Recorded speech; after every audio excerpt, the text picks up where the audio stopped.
আমি যখন খুব ছোট পাতিলের সব তরকারি খেয়ে ফেলছিলাম। এই কারণে সারা রাত বাড়ি বাড়ি কাটাইতেছে, আমাকে দাঁড় করে রাখছিল। কি বলো?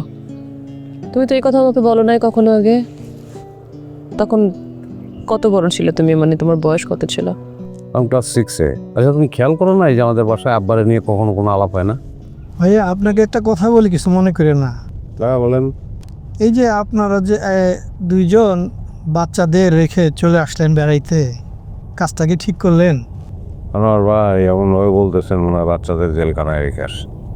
আপনি অনেক বছর ধরে আছেন বিদেশে, কিন্তু আপনি বাউন্ডারিটা এখনো বুঝেন না। মানে কোন পর্যন্ত কথা বলা যাবে, কোন পর্যন্ত যাবে না, হ্যাঁ, মানুষের পার্সোনাল স্পেস কতটুকু, এটা তো বুঝতে হবে না। আনোয়ার ভাই বলেন।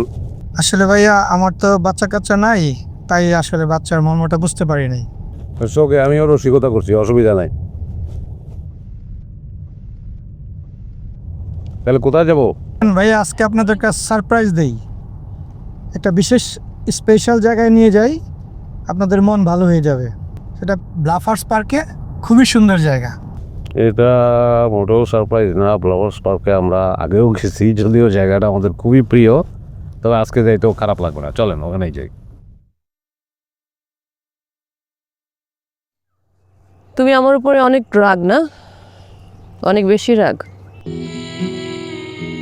রাগ করবো কেন? ওই যে তুমি বললা যে তুমি না, বেসিক্যালি রিমি আমাকে বলেছে তুমি নাকি কানাডায় আসতেই চাও নাই, আমি তোমাকে জোর করে এখানে নিয়ে এসেছি। বাট দেখো, কানাডায় আসার সিদ্ধান্তটা কিন্তু আমাদের দুজনের যৌথ সিদ্ধান্ত নিয়ে আমরা কানাডায় এসেছি, তাই না? তুমি নিশ্চয় সেটা বলছো। বুঝবো না কেন? আর সিদ্ধান্ত তো ভালোই ছিল। এই যে আমাদের ছেলে এখন আলুরে পটেটো বলে, বাংলাদেশে থাকতে কি পটেটো বলতো, আলু বলতো। আলু একটা ডেভেলপমেন্ট হয়েছে না? এই যে বাঁকা বাঁকা কথা বলছো আবার। তুমি চাইলে কিন্তু আমরা আবার বাংলাদেশে ব্যাক করতে পারি।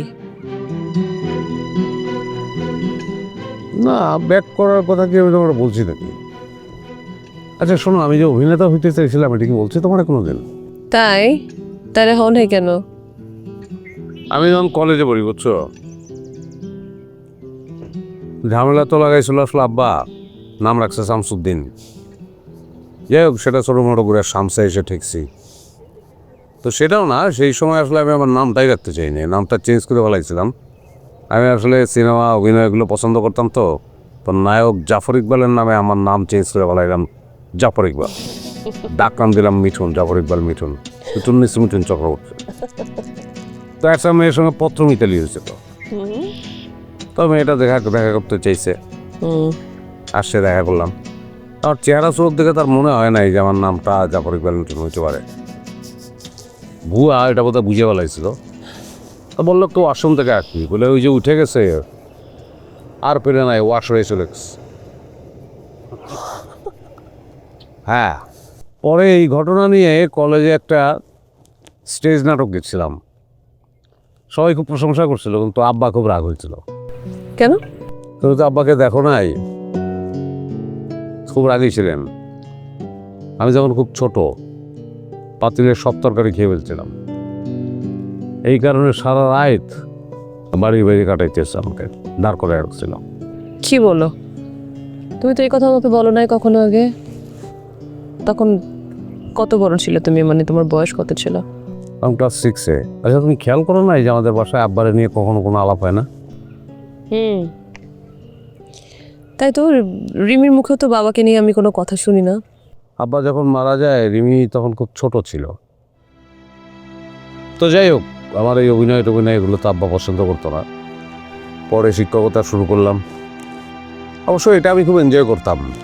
আব্বা মারা যাওয়ার পরে চিন্তা করছিলাম যে মঞ্চ নাটক টাটক আবার করবো, কিন্তু উপায় ছিল না, পুরো সংসারের দায়িত্ব তখন আমার কাঁধে। অবশ্য এগুলো নিয়ে আমার কোনো আফসোসও নাই। আমি ছোটবেলায় নাচ শিখতাম, নাচ আমার খুব পছন্দ ছিল। তারপরে ওই যে আলসেমির কারণে নাচ বন্ধ। এখন মনে হয় নাচটা কন্টিনিউ করলেই পারতাম, নাচ করলে অনেক ফিট থাকা যায়। তুমি চাইলে কিন্তু এখনো শুরু করতে পারো, তুমি তো ফিটই আছো। যা, এ বুড়াতে কালে এখন নাচ শেখা যায় নাকি? আরে শুরু করলে স্টার্ট হয়ে গেছে, আরো শুরু করি। কে? হ্যাঁ, আমরা দুজন ডুয়েট নাচবো। আবার এলো যে সন্ধ্যা। শার্ট খুলতেছো কেন? আর এই ফিল্মে আর আসলে সাম আসাদ হিরো, সে খালি গায়ে গেছিল আমি। শামস, তুমি? শুধু দুজনে চলো না ঘুরে আসি অজানাতে, যেখানে নবী এসে থেমে গেছে